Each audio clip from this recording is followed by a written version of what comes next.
কেমন রূপ! এ যেন বনের মধ্যে ফুটে থাকা শ্বেতপদ্ম।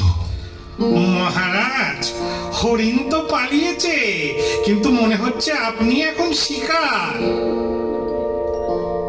তোমরা কে? আমরা ঋষি কন্যর আশ্রমের কন্যা। আর ইনি? আমি শকুন্তলা। শকুন্তলা? নামের মধ্যেও যেন ফুলের গন্ধ আছে। মহারাজ, আপনি কি সব কন্যাকে এভাবেই বলেন?